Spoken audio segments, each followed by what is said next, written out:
যদি আমরা রাষ্ট্র পরিচালনার দায়িত্বে নিয়োজিত হতে পারি জনগণের সমর্থনে, মহান আল্লাহ রাব্বুল আলামিনের রহমতে, তাহলে আমরা প্রাথমিক পর্যায়ে ধর্ম ও নৈতিকতা বিষয়ে শিক্ষক নিয়োগের জন্য পদ সৃজন এবং নিয়োগের ব্যবস্থা নেব ইনশাআল্লাহ। বাংলাদেশে শতকরা 90% মুসলমানের দেশে ধর্ম ও নৈতিকতা শিক্ষার জন্য প্রাথমিক পর্যায়ে পদ সৃজন করে সেখানে নিয়োগের ব্যবস্থা করব ইনশাআল্লাহ। প্রাথমিক শিক্ষাক্রম ধর্ম ও নৈতিক শিক্ষা বিষয়ে শিক্ষক নিয়োগের দাবিতে অনেকটা। তা আমি জিজ্ঞেস করছিলাম, আমার কাছে সঠিক তথ্যতা নাই যেহেতু, যে আমাদের প্রাথমিক পর্যায়ে ধর্মীয় শিক্ষার, ধর্ম ও নৈতিকতা শিক্ষার শিক্ষকের পদ বর্তমানে আছে কিনা, এটা ডক্টর খবির বলতে পারবে। বর্তমানে নাই, বুড়া হয়ে গেল আমার ছোট ভাই, সেই জন্য মহসিনালের ছোট ভাই বিসিএস এ আমাদের কয়েক ব্যাচ পরে জয়েন হয়েছে। তো আমি অনেকবার কথাবার্তা বলেছি ডক্টর খবিরের সাথে। তো যেহেতু এখন জানলাম যে আমাদের পদ সৃজন করতে হবে, তো সুতরাং নিয়োগের বিষয়টা এখানে যে দাবি উঠছে, তার আগে ওই শব্দটা লাগানো উচিত ছিল যে প্রাথমিক পর্যায়ে ধর্মীয় বা ধর্ম ও নৈতিক শিক্ষা বিষয়ক শিক্ষকের জন্য পদ সৃজন করতে হবে। পদ সৃজন করে অর্থ মন্ত্রণালয়ের অনুমোদন সহ বাজেট প্রভিশন করে তারপরে নিয়োগের ব্যবস্থা করতে হবে। তো এখন যে দাবিতে উঠছে যে নিয়োগের ব্যবস্থা, তাতে মনে হয় যেন সরাসরি নিয়োগ দিবে, এখন পদ সৃজন টিজন পরে হবে, অর্থায়ন পরে হবে, তা নয়। প্রকৃতপক্ষে যারা সরকার পরিচালনা করেছে অথবা করবে এবং পার্লামেন্টের অভিজ্ঞতা আছে, তাদেরকে এই ভাষায় কথা বলতে হবে। যদি আমাদেরকে সরকার পরিচালনার বা রাষ্ট্র পরিচালনার দায়িত্ব আল্লাহ রাব্বুল আলামিন দেয়, জনগণ দায়িত্ব দেয়, তবে আমরা বাংলাদেশের শতকরা 90% মুসলমানের দেশে ধর্ম ও নৈতিকতা শিক্ষার জন্য প্রাথমিক পর্যায়ে পদ সৃজন করে সেখানে নিয়োগের ব্যবস্থা করব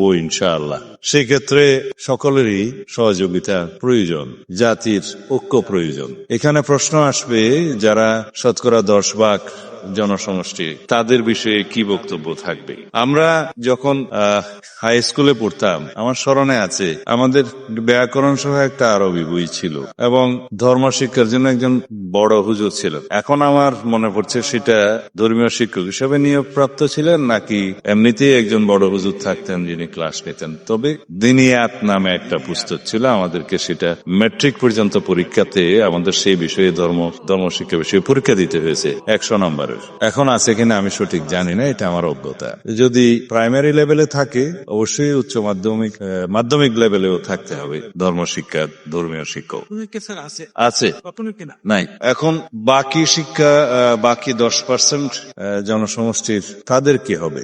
দেখা যায় কোন কোন বিদ্যালয়ে তাদের সংখ্যা হয়তো 10%-এর কম। আর এটা আমাদের দেশে যেহেতু হিন্দু ধর্মাবলম্বীদের, সনাতন ধর্মাবলম্বীদের সংখ্যা সেই 10%-এর মধ্যে বেশি, অনেকে বলে এটা 7 to 8%, তারও বেশি হতে পারে। বাকি খ্রিস্টান, বৌদ্ধ এবং অন্যান্য ধর্মাবলম্বীদের সংখ্যা আর একটু কম।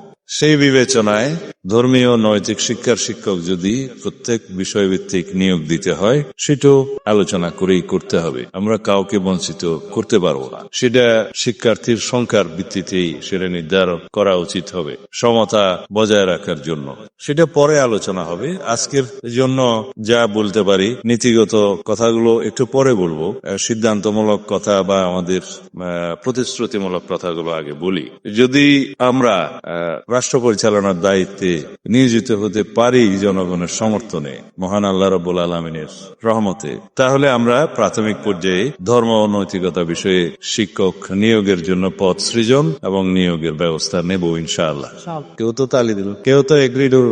যে বিষয়ে কথা বলতে আসলাম সেই বিষয়ে প্রতিশ্রুতি দেওয়ার পরে যদি ঠান্ডা থাকে, তাহলে কিভাবে হবে? এই মজলিসে বোধহয় মাহাল আপনার তালি দেওয়ার নয়। তবে আমাদের দেশীয় সংস্কৃতির মধ্যে তালি দেওয়ার একটা প্রচলন আছে। পার্লামেন্টও আমরা টেবিল চাপড়িয়ে সেটা স্বাগতম জানাই, এটা হচ্ছে প্রচলিত রীতি।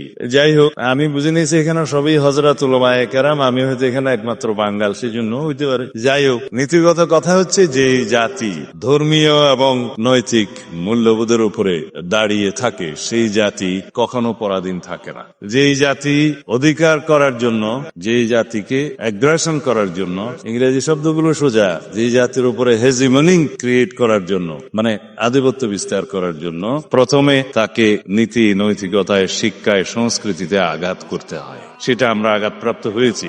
অতীতে। বিগত 15 বছরে আপনারা কয়েকটি সংগঠনের কথা বললেন, আমি উচ্চারণ করব না। তার মধ্য দিয়ে আমাদেরকে প্রাথমিক এবং হাই স্কুল লেভেলে বিভিন্নভাবে শিক্ষার্থীদের মধ্যে দূষণ ছড়ানো হয়েছে অপসংস্কৃতির, এবং বিভিন্নভাবে এটা ধর্মীয় আধিপত্য, সাংস্কৃতিক আধিপত্য বিস্তারের চেষ্টা করা হয়েছে, যাতে জাতিকে গোড়া থেকেই ধ্বংস করে দেয়া যায়।